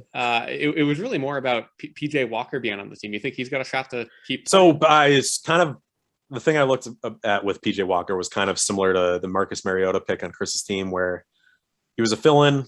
Clearly, Sure. Cam Newton's going to start this week on my team. If anyone wants to trade for Cam Newton, let me know. Throw a shout out on the pod. But yeah, I just feel like Cam Newton or PJ Walker, excuse me, just like too obvious of a pick. Like I feel like Brandy knows PJ Walker Sure. needs to be dropped, and PJ Walker probably will be dropped tomorrow. So I was trying to kind of avoid some of these picks where like it was like the most obvious, like obviously this guy is going to get drops on Wednesday. So like I was kind of trying to go into it with like who's someone that Brandy maybe doesn't want to drop, but that I have a difference of opinion on. And Trey Lance. Digging deep. Trey Lance. That's who I came up with. So next up, Chris Patnode, my good buddy. Carlos Hyde. I mean, Yeah. need I say more? Like, dude, Chris. Okay. Oh my God. Everyone else, don't listen. This is just me talking to Chris right now, one-on-one. Chris P. We need to talk, bro. I mean, I'm a little worried about you. You started Carlos Hyde this week. You've won this league twice, Chris. I know you know what you're doing. And that's why I'm worried about you, man. Like, is everything okay? Like, I mean, you started Carlos Hyde. I know you know better. That's just insane, dude. You started him. Like, I can understand if James Robinson wasn't going to play, but they ruled him in with plenty of time for you to change your lineup. I mean, if James Robinson like broke both of his legs in the next game and Carlos Hyde was a free agent, I don't think I would pick him up. He sucks. He sucks. He's on the one of the worst offenses in the league. The reason James Robinson can succeed on that team is because he's just so fucking good. Like Carlos Hyde he's terrible. He's terrible. He's been terrible forever. He's had like 2 good years, like 8 years ago. Just drop him. Just cut him. Definitely don't start him. I mean, don't start him. What the hell? Oh Chris. the worst part of this, he started Carlos Hyde, and if he had decided to take him out, his only option was Mike Davis for an improvement That's of why you need to cut him. 0.4 points. That's why I'm saying Wow. you cut him. My. And then I bet if you go to look at the guys that were available in free agency, Fitzy, you could probably find 10 plus guys that had like 10 points or more. Oh, maybe you just, could. I'm not the ad master like Adam is. But like looking back, like if you throw a dart like ahead of Sunday and just drop Carlos Hyde for anyone that's going to play and doesn't suck complete shit, like you're probably going to get more than what Carlos Hyde's giving you. So just cut him. There's no reason to own a guy like that. I can understand the appeal where like you got a guy on your bench already and you got an opening in your roster. Maybe someone gets hurt or there's a tough bye week situation. And you say, all right, I'm just going to plug in these guys on my bench. You guys are on the bench for bye weeks. Here you come. But Carlos Hyde, like that's not a guy that you start. That's a guy like in a really, really, really, really, really, really deep league where like if you own James Robinson, maybe you have Carlos Hyde on your team. Like he should never be started unless it's like a catastrophic emergency. And that was not the case this week. So yeah, drop Carlos Hyde. Your team will be a lot better if you do that. Next up is myself. I mean, maybe this is hotly anticipated. Maybe everyone wants to hear what I have to say about my own team. Maybe you guys know what I'm going to say. Just quick to gauge where the hosts are at. If you guys were to predict who I'm going to say on my own squad, what would you say? Who do you think I'm going to pick? Oh, Harvey I Jones just or AJ Green. AJ Green. Okay. Yeah, probably AJ Green.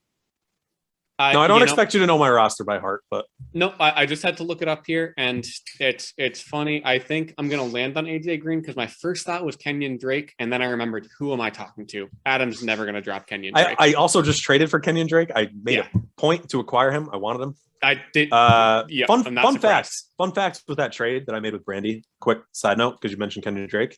Brandy proposed me the exact same trade early that morning. It just didn't have Kenyon Drake in it, and I countered with the same trade, just adding Kenyon Drake on Brandy's end. So that's that. I mean, that sealed the deal for me. I rejected it first. You throw in Kenyon Drake, now we're cooking with gas. So No, definitely not him. Definitely not him. Allen Robinson. It's time to. Sometimes it's just time to let it go. I mentioned it earlier, talking about David Johnson. Sometimes us fantasy managers, we can't let go of the past. You know, you see those box scores of old, and you think back to yesteryear, and you think Allen Robinson, that guy is really good. He did it with Blake Bortles. He did it with other guys that might even be worse than Blake Bortles that I can't remember their names because they're that bad. And he just hasn't done it this year. I mean, his high in points on the season is like 10.4 or something like that. It's like 11. It's like, what the hell is that? I mean, this guy was like a top 10 wide receiver roughly coming into the season, everyone thought. And I mean, he sucks now. He just can't score any fantasy points. So I'm not quite ready to drop him yet. What happened was I was ready to drop him just about. They had the game before the bye, and like I was telling myself, if he sucked, I'm dropping this guy. And then he had his second best game of the year for like 10 points. He had like 6 targets. I'm watching the game. He had like 1 sick catch, and I'm like, I can't drop this guy. And then this past week they have their bye week, so then it's another week where like I'm still thinking about the 10-point game, and I'm like, I still can't drop him. So this week's the true test. You know, I'm going to keep him on my team through the week, and like, if he sucks, might be time for an Allen Robinson funeral. Kind of a shame. Love the guy, great player. Matt Nagy, real dumbass. Congrats, Matt Nagy, on the Adam Gase Award for the 2021 season. You're a real dumbass, and you'll probably be coaching like a high school team next year. So enjoy it while it lasts. Matt Nagy, if you're listening, just had to say that. Next up, last place team. Now, man, where do I start here? Mike. My good buddy Mike. Yeah. Just a quick moment of silence, if you guys don't mind, for Mike and his team. Just a quick, brief moment of silence. You know, Mike, every year, I know you come into the fantasy season with high aspirations. You know, it's hard not to. Everyone gets excited about fantasy football. Great time of year. Love drafting fantasy football teams. It didn't work out for you this year. Hasn't really ever worked out for you in this league. Sorry. I mean, but I'm going to give you a little advice here, Mike, and maybe next year I'll see you in the championship next year, maybe, if you follow some of this advice. So I went a little off the board here for Mike's team. For every other team, I picked one player. Taylor's team, I picked 2 players. Mike's team, I have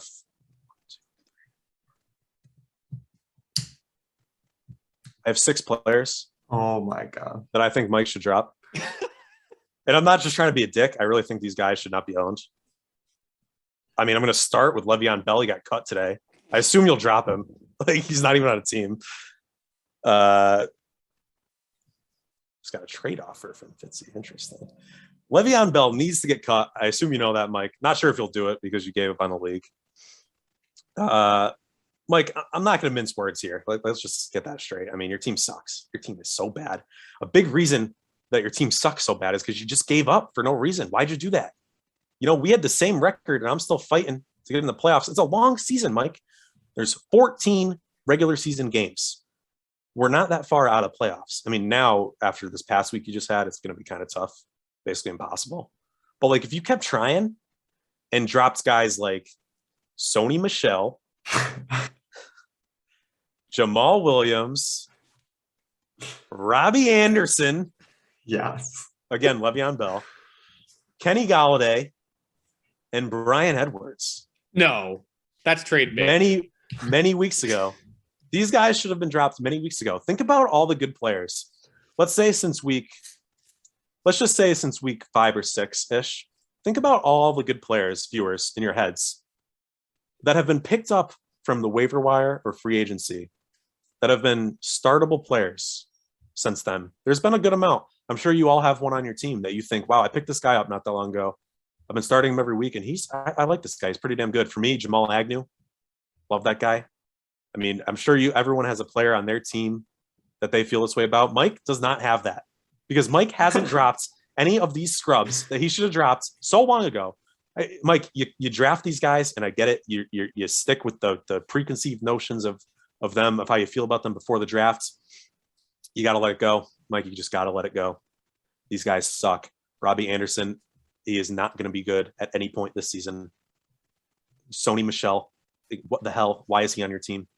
I mean, Le'Veon Bell, even if he was still on the Ravens, even if he never got cut, why is he on your team? Why is he in your starting lineup? So Sony Michel, all these guys were in your starting lineup, as a matter of fact, besides Jamal Williams and Kenny Galladay. And that's just because they're hurt. I mean, the other guys, if those guys were healthy, you'd probably be starting Jamal Williams and getting 2.3 fantasy points. I mean, Mike, someone needs to save you from yourself, man. You got to drop these guys. You got to – I feel like I'm going to cry, Mike, just talking about your team, bro. I know you're better than this, Mike. I know there's a good fantasy manager in there somewhere, dude. You got to cut these guys. And also, you got to – this is going to sound a little crazy coming from me. I understand, Mike. Take this with a grain of salt. You got to be more open to making trades, bro. I mean, I'm not even saying with me. I know I offer some predatory trades. Doesn't mean you have to. I mean, you can just reject them. No hard feelings. You could also offer me a counter. That's even better. That's kind of why I do it. I just say like, hey, send you this shitty trade. Like, just to let you know I'm interested in so-and-so. I mean, if you reject it, you don't want to trade him. That's fine. If you want to send me a counter, even better. I love it. I mean, I'll trade anyone on my team. I don't give a shit. I'll do anything. I don't care. I'm like 3 and whatever. I'm 2 and something. My team sucks. Why not try to make it better? Why not just make a trade? Do anything. Pick up a guy. Drop some of these guys. That's it. I'll speak for Mike because I'm sure he's hearing these words for the first time and thinking right now, wow, that's a really good point, Adam. I should make more trades with Adam specifically. No. I'm not saying shitty trades. No. I should counter immediately. I'm not that's saying what with Adam me. would want. I'm not saying with me. I'm saying in general. I'm just saying in general where like too many people in this league look at trading as an inherently bad thing. If you're making trades that benefit your team, I mean, what are you afraid of? What are you afraid of? You know, Mean Brandy is a great example of recently where it's kind of a league shaker. You know, Cash and Chris Colby, they had a great league shaker last week. Nick Chubb and Dalvin Cook. I mean, how often do guys like that get traded for each other? It helps both teams. Both teams are better for it because of that. Well, I mean, Nick Chubb got COVID right after. And then right after as well, Dalvin Cook got in some legal hot water. Yeah.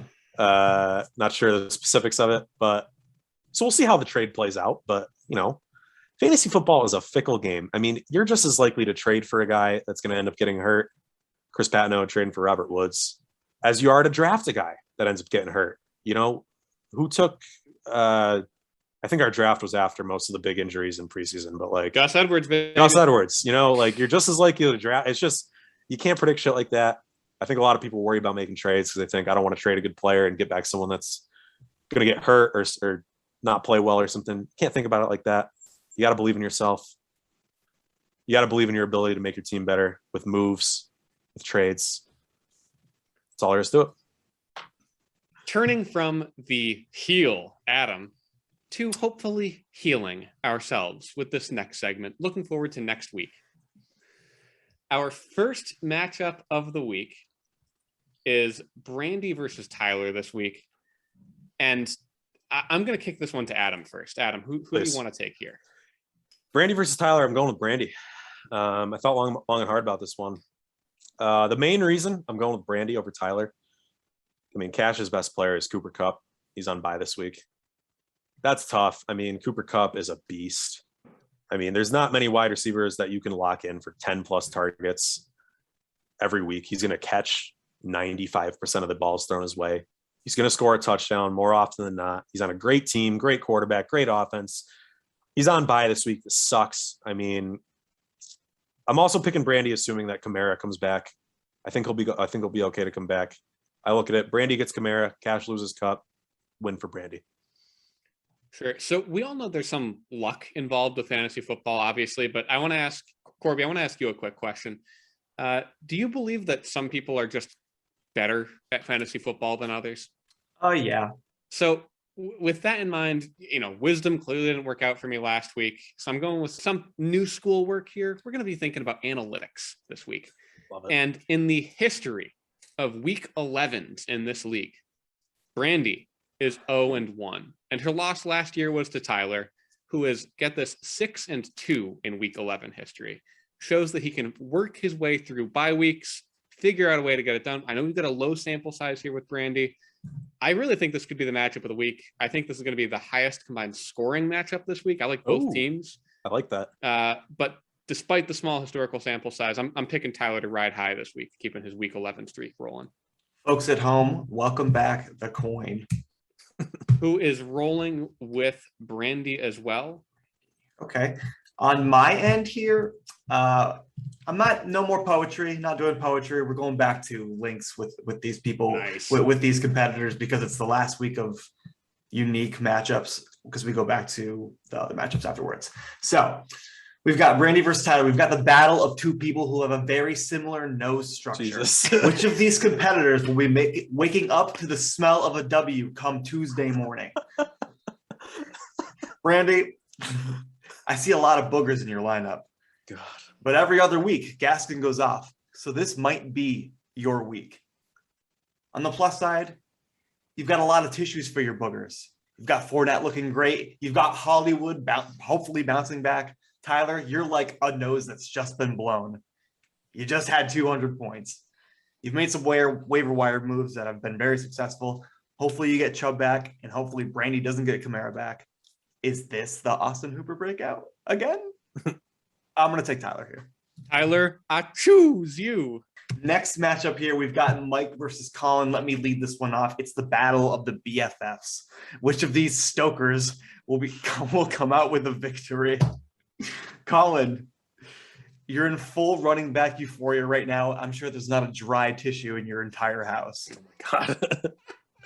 Mike, honestly, I'm looking at your lineup. You have a shot here. What? Clyde Edwards-Helaire might be back. I know he's not that great, but Saquon might be back. You don't need to start Le'Veon Bell anymore. You're going to drop him. There's no way that you're going to keep him. I mean, let's hope. I don't know. I think you have a chance, but ultimately I'm going to take Collin here because I think that he cares more about his roster and he's going to get the biggest win in all of Narnia.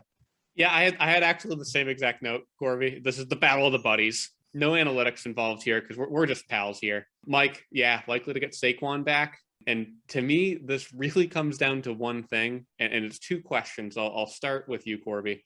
Do you think Mike is going to keep Zach Wilson in the starting lineup? Oh boy. Oh boy. I hope. I mean, I hope not, but I do think he will. And Adam, no matter what decision he makes, do you think it's going to be the wrong one in hindsight? Pretty much. I mean, it's kind of hard to be in Mike's position right now just because like he doesn't have many good options, which kind of brings me back to my last segment with like he could have some decent players to plug into his lineup if he just had dropped some of these guys like weeks ago. So like it's really tough for me to look at this matchup and say that Mike has any chance in hell to beat Collin. Maybe you see some sort of like, luck of the Irish type thing like Taylor's had recently where he puts up 105 and somehow Collin puts up 100. But that's a very low probability. I'm going with Collin here. I don't think that's a surprise. That makes the same as the coin and same with me because I know that no matter what Mike decides, we're going to be talking about how it was the wrong decision on next week's pod. Next matchup is Chris P versus Chris C. You know the drill, baby. It's a Chris Bowl. Chris P, good God, your running backs are fucked. But I do love an underdog story, so I'm taking you this week. Love that pick, Corby. Spicy pick. Now, for this one, I'm not bringing the stats. For the first time, I get to shout out my stats guy, Mr. Chris Colby. Love it. When I say that the Chris Bowl lead is about to get a little bit wider, I'm picking Chris Cloud, current king of the Chris Hill, to make that gap even wider. Fitzy, I love the pick. I'm also going to take Chris Cloud. Great pick. I also wrote down in my notes that this was a big Chris Bowl, very important Chris Bowl for the stake of all Chris Bowls, But yeah, I mean, I think Chris P, I think you'll bounce back from last week's true like diaper performance. But ultimately, Chris Cloud, I mean, your team is healthier. I just think you're going to win. Chris P, I just don't think you have a chance. So yeah, I'm going with Chris Cloud. I mean, he's got no guys on bye week really. Spells a win for Chris C, that is. And the coin makes it an even split, picking Chris Patton out here. So the next matchup here is Corby taking on Taylor. I wonder who we're all going to pick. Here's a cherry pick. I'll take Taylor. Well, don't joke so fast, Adam. Okay, Here's a little cherry pick. Lay it on me, Fitzy. Lay it on me. Coming into this year, in the second half of season, so that I'm defining as week 7 onward, Taylor is 16-29 all time. That's a 35% win rate, where basically he loses about twice as often as he wins, and that's through the whole history of the league. He's had good teams, he's had bad teams. That's bad. Corby, you sit at 29-23, proving that you finished the regular season strong. That's 56%. Now, in that span, Taylor only has a winning record against 2 teams, Chris Cloud and you, Corby. Wow. Stats don't lie. So like that. I don't know what it is exactly. He's got a record of 3-2 against you. So I'm going to trust in the stats to even themselves out, because I'm picking you this week, Corby. Okay. 3-3, right. even the series. Yeah, me here. We've got a drum off, folks. Right? Oh my God. Which of these percussionists will be blast beating their competition this week? Jesus. To me, this feels like a trap game, but I'm gonna take myself because Taylor has scored less than 120 points in 3 out of the last 4 weeks, and I have not scored less than 125 points this entire season. So on this matchup, I don't think my thoughts are going to be a surprise to anyone. Taylor's team, it's pathetic. His managerial skills are akin to that of George Michael Bluth, Mr. Manager. Corby, you got a couple players on bye. No biggie. Don't think it really fucking matters at all. You could start Carlos Hyde and probably still win. So that's all there is to it. And the coin proves that it does not have eyes. Taking Taylor. Damn. Poor coin.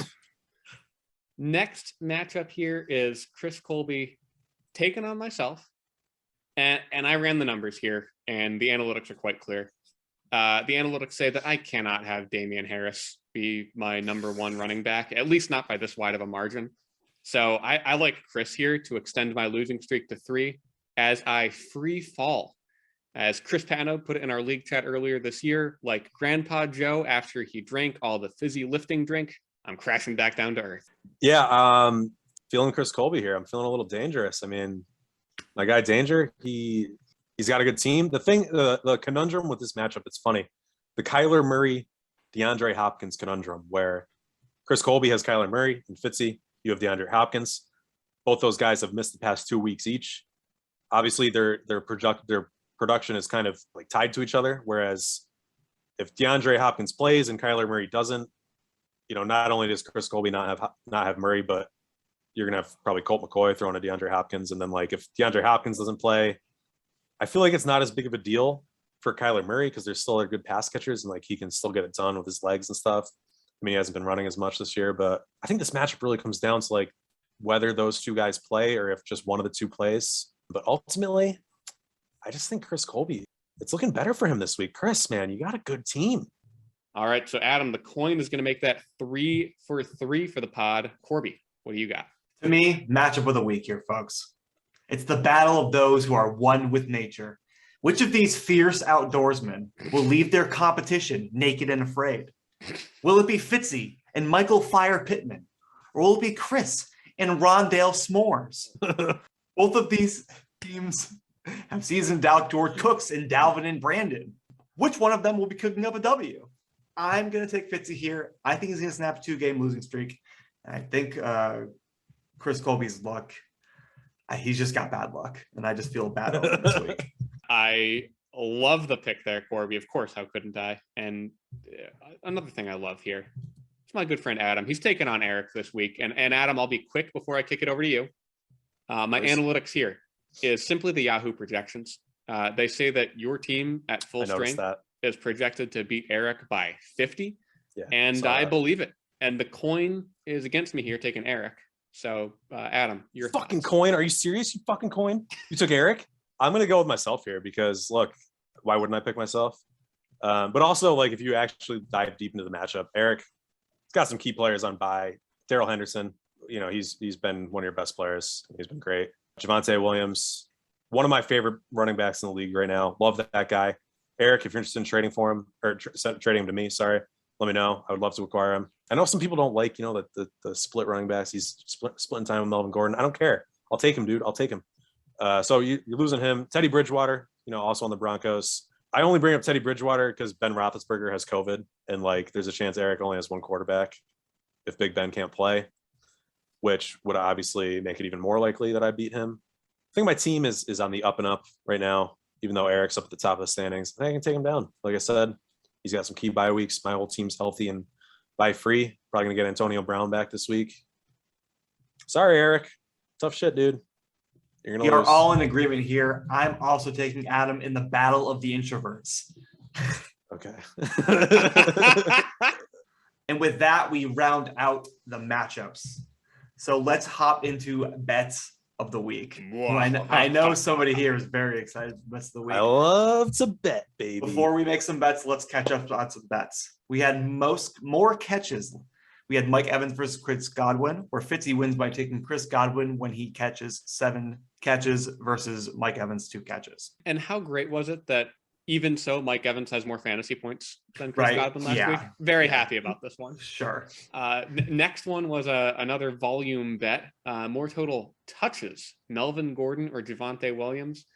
We had a push with 10 total touches each. Though I gotta say, Melvin Gordon, I feel like you were on the right side. He had extra target, one extra target, one extra chance. It's funny that this is our first tie this season. Yeah, I'm pretty sure. Man, this next one, I'll let you say it. But all right, it is my favorite one of the week, Corby. So stupid. The Deshaun Jackson parlay where he had to catch a 47.5-yard catch, just one catch. That was my bet, and he dropped it. He dropped the catch. I was laying in my bed listening to the game, and I hear something like Carr's going deep. He's got Deshaun Jackson. And he fumbles it. And he fumbled it.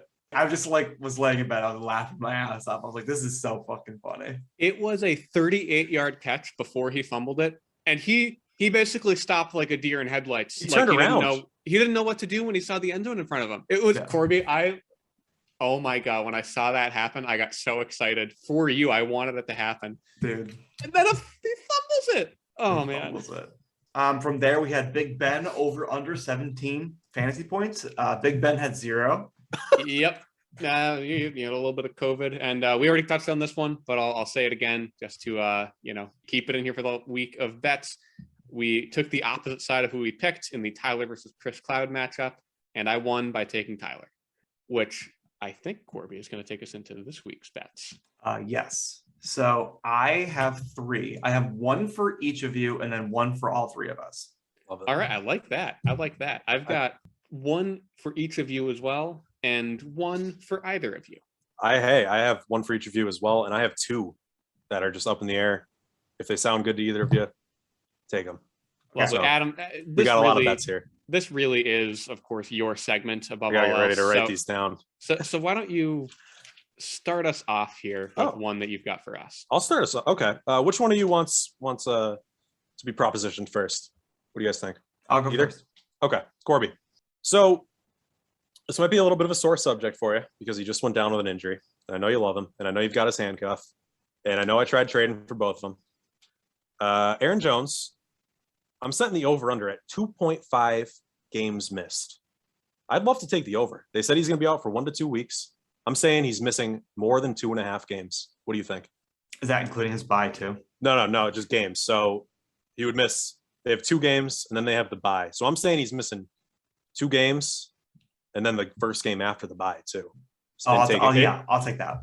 You'll take the under? Yeah, I'll take the under. I love it. I'm pessimistic on Aaron Jones. I don't feel great about him either, but I feel okay because of the bye after these next 2 weeks. That's the only reason. Very fair. Very fair. This one, Adam, is for you. Love it. When you look at the picks we just made, we agree pretty heavily. There's only one pick that we were on the opposite side of. I picked Tyler. You picked Brandy. I want to put $5 on it. Brandy, I'm putting my faith in you. Don't let me down. $5, Fitzy, you're on. Tie guy, week number 2 in a row. Let's roll. My first bet here is for Fitzy. I will take either side. More heads or tails on opening coin tosses this weekend. Oh my God, what? As in the result, right? Not the call in the air. No, yeah, the result. I think tails never fails is pretty overrated. It fails about 50% of the time. So I'm thinking heads. Okay, I'll take tails. Lovely. Fitzy, I got a bet for you. This is a bit of a fun one, a little bit outside the lines. We both have a wide receiver on our fantasy teams that we love. We just love these guys. For me, Jamal Agnew. We've talked about him a lot on the pod. He's been the subject of many great puns. For you, Brandon Ayuk. You love the guy, drafted him. He didn't play. You kept him on your team. That just tells me how much you like the guy. Fun fact, San Francisco 49ers and the Jacksonville Jaguars playing against each other this week. Fitzy, I'd like to ask you, more fantasy points, Jamal Agnew versus Brandon Ayuk. All right, so you are objectively taking advantage of me here because you know what I'm going to say, but I'm going to take Brandon Ayuk. But hey, he had 19 2 weeks ago, right? That's more than Agnew's had all season. Yeah, in a game. Brandon Ayuk. I love it. I love Fitzy. You believe in the guy. You showed it by not dropping him when he wasn't playing. I think he's going to pay off for you. Hey, speaking of keeping guys on your team when you believe in them, Corby, I like what Adam said earlier, and I think Taylor's onto something here. I want to make a bet with you. I bet that Latavius Murray comes back and has more fantasy points than any other running back on the Ravens this week. You think Latavius Murray? Yes. Oh my God. Come on. He doesn't have much to compete with. Devontae Freeman is way better. I mean, okay. Devontae Freeman. They're basically the sucks. same. They're basically the same. Okay, they're the same guy, but I hate Latavius Murray. So give me fucking Freeman, baby. Heck yes. All right. Okay, so Adam, over under field goals / extra points missed on the week. Over under at 2.5. So for the week, is that just the Sunday games? Like we talking Thursday? I'm saying Thursday through Monday. Okay. Over under 2.5 extra points missed. Is that what it was? Yeah. I'll take the over 2.5. What do you think? Were you thinking over? No, I would take the under. I'll take over 2.5. Yeah, I feel a pretty okay week coming. This is just extra points, right? Missed field goals as well. Oh, definitely over. Yeah, definitely over. Yeah. All right. If I'm right, that brings us to the group bets section. Yes. Oh, yeah. So Adam, I hear you've got two. Why don't you? I've got two. So I've got two. I've got one bet that's focused on my fantasy team in a specific matchup that I like for my guys, and another is focused on a couple different fantasy teams. I'll start with mine. This week, I'd like to start by offering up a quick stat. The Buffalo Bills are playing the Colts this week. The Indianapolis Colts have allowed 28 touchdowns this year. 1 defensive touchdown, 4 rushing touchdowns, and 23 passing touchdowns for the Indianapolis Colts. Quite the ratio. I will also add that until this past week, they had only allowed 2 rushing touchdowns until Jamal Agnew and James Robinson, both on my team, got rushing touchdowns against the Colts, bringing it to 4 rushing touchdowns they've allowed in the season. So that brings me to my bet. I have Josh Allen, Stephon Diggs, both on my team. Currently, the two of them combined are projected for about 46-ish fantasy points against the Indianapolis Colts. I'm setting the over-under, and I would love to take the over at 54.5 combined fantasy points for Josh Allen and Stephon Diggs. What do you guys think? Either one of you, if you're interested. Well, tell you what, I'm an unders guy. I'd take the under unless you wanted to play closest to the pin with the three of us. no, I'm good. All right, under it is, baby. Fitzy, you're on. Love it. Do you want me to do my next one too, or one of you guys want to go? I'll go. We'll keep it going in a circle. Yeah. Here. Let me just finish writing this one down. Combined Absolutely. points. What was the over under officially? 54.5. So this is another one that either of you can take. Not a group bet per se. I'm riding the van this week, baby. And I bet that Van Jefferson is going to outscore OBJ. I totally agree. Fitzy, I feel this is a little predatory of a bet, but I'll take OBJ. Give me OBJ. All he needs is one. He just needs one long one. I'll take it. All right. You guys are going to have to wait until next week because they're on bye. Oh, we're do you want to think of a different one, or we can? We can do week 12. Okay, I'm down. This is a sleeper. Gives bet. Odell more time to learn the offense, baby. That makes it even better for me. So this was a closest to the pin for all three of us. Total penalties accepted all week. I don't even know. So, like I said, just accepted. So if they decline a penalty or they pick up a flag, it doesn't count. Yep. And we're running Thursday through Monday. Yeah. I'm gonna say 64. I love how confident that was. There are 15 total games. Yeah, that's what I was thinking in my head. Meaning there are 30 teams playing this week. I'm going to go way over on that one, Adam. I'm going to take 120. Whoa. 120. Damn. Okay. I'm going to sit like right in the middle at like 91. Wow. Wow. I must add that I have no concept of how many penalties are typically called in the average NFL game. So I was basically just guessing. But yeah, hearing you guys same. so much higher has me not as confident as before. Well, hearing you gasp at my 120 makes me not very confident. I mean, it's double what I said, basically. I just split the difference between the both of you. I don't fucking know. You had the benefit of going third. I don't know. Whatever. So my last bet that I can pose to both of you for either one of you guys to take me up on. I've created a toilet bowl matchup. Now these teams are not playing each other, but both of them are definitely swimming in shit. More fantasy points, Taylor or Mike this week, week 11. Who you got? I'll take either of them. I really don't care. Oh, I want Mike. Corby, I'll take Taylor. Give me Taylor. I would even make this a double bet if you guys both want Mike. I was gonna say no. I would take Taylor here. I can't take Taylor because he's playing against me, so I'm out. I'm out of this one too. Corby, please take Taylor against Adam so I can take Mike against Adam, because this would actually just become a bet between the two of us. No. None of that. I guess you're probably right. None of that. That's all right. All right, Adam. It's me taking Mike. You're gonna take Mike. I'll take Taylor. And with that, we close another page in the big bad book of bets. And next to that big bad book of bets is a big bad bag of mail. So let's open up the mailbag. Let's start here with Dewey Boyman. He chimes in and he says, we should install a light switch on the sun, then we don't have to be at nature's mercy. And, I got to agree with that. If you want the sun up, flip it on. If you don't want the sun down, flip it off. Yeah, I mean, 10 out of 10. Yeah, definitely 10 out of 10. I think that's what Elon Musk is trying to do, right?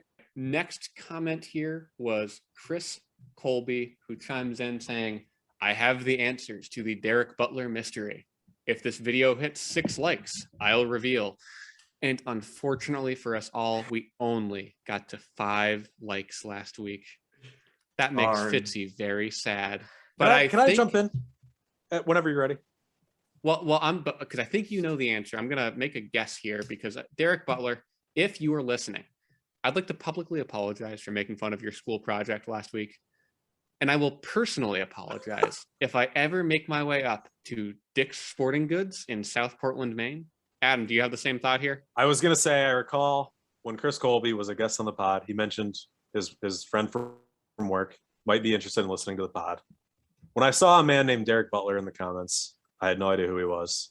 I just assumed it was Chris's friend. Turns out it was. Derek Butler, Chris Colby, I'm happy for both of you guys. Keep on listening.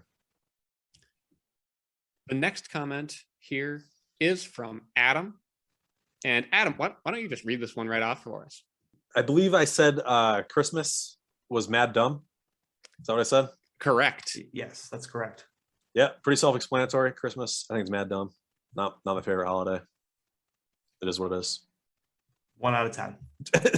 Not a good comment. Thank you, Adam. No, not something that I like. Yep. Fair enough. And I'll jump into the next one here. It's Mike who calls me out a little bit. I'm the stats guy here, and he says, I don't believe that stat about Eric not making a trade is correct.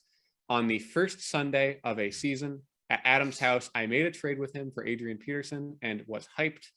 That night, he tore his ACL or had some major injury. And I'll backtrack here. Mike, you are absolutely correct. I was on a misleading screen in the Yahoo website. I'm talking to Collin about that. And the correct stat is that Eric has not completed a trade since 2017, when he traded away an injured Jameis Winston to get Texans spot starter Tom Savage and Doug Martin in his last year on the Bucs from Tyler. Tom Savage. The year prior, Mike, you're also correct. 2016 is when he traded you Adrian Peterson. It was 5 days prior to AP tearing his ACL. And quickly recapping that transaction from over 5 years ago, if it makes you feel any better, Mike, you traded away Eddie Lacy, who played 3 more weeks than AP before getting injured for the year. Travis Benjamin, who scored 29 points the week you traded him away, then averaged 6.2 for the rest of the season. and James Starks. Do I need to mention James Starks' stats? God, dude. Do I need to mention James Starks' stats for 2017? My God. No, because you already know they were not the stats of a league-winning player. Because it's James Starks. What I'm trying to say here is that your team was cursed then, as it is cursed now. And by losing AP for the year immediately, you just peeled the Band-Aid off a little quicker. Mike's going to chime in again. It doesn't surprise me that Adam hates something as joyous as Christmas. Hashtag buzzkill Adam.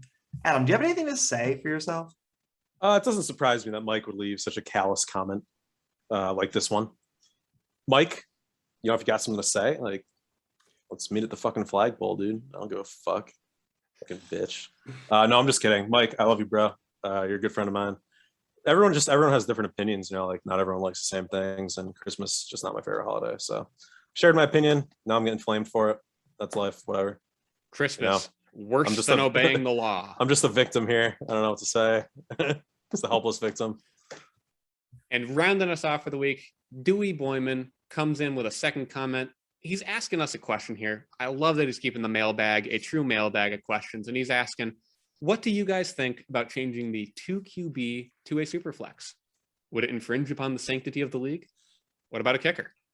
Corby, what do you think? Fuck that. Fuck that. No kickers. If we're going to add a kicker, we're going to add 2 kickers. Because I'm not fucking doing one kicker. I want 2 kickers in this league. If we're going to have... That's weird. Dude, like, right? If there's 12 teams, there's 24 kicker. Like, there's more than 24 kickers in the league, right? We can fucking do it. But I'm not doing a super flex. That's stupid. It should be 2 quarterback and 2 kickers. I agree fully. Ahead, well, at least with part of that, because I'm, if nothing else, a staunch traditionalist. So I believe that we should indeed preserve league sanctity. And I believe that true sanctity in this league would be to not just preserve the current QB situation. It should be 2 QB, but we should reinstate the kicker as it was, as it will be. So I know that's a hot take. What I think we really should do, and I really believe this one, whoever wins the league gets to impose one new rule. It can be vetoed by unanimous decision from the rest of the league, but I love the idea that whoever wins gets to decide what we do. Down with the dictatorship. I love it. Changing 2 QBs to super flex would be stupid. Part of what I like about 2 QB leagues like this is like it's just tougher. It's guys like me and Corby, we can hoard the QBs, we can play keep away. You know, I don't know if other people in the league realize what we do, but like, you know, you pick up a QB, you hear Thursday that Big Ben has COVID or whatever, and you pick up Mason Rudolph, you just drop him Saturday morning. Like, no one can start him because he's on waivers until the following week. It's funny. I mean, I think it's funny to me to drop a quarterback that's playing when other teams need quarterbacks, and it's just impossible for anyone to roster them. I think it's great. Side note, if Cash added a weekly transaction limit, it would curb that. Not saying he should. Another potential rule change. Both of you guys, hosts and some other league members, are in either the 2 tight end league or the $100 league that I commish. Both of those leagues have weekly transaction caps. Can't add more than 4 players in a week.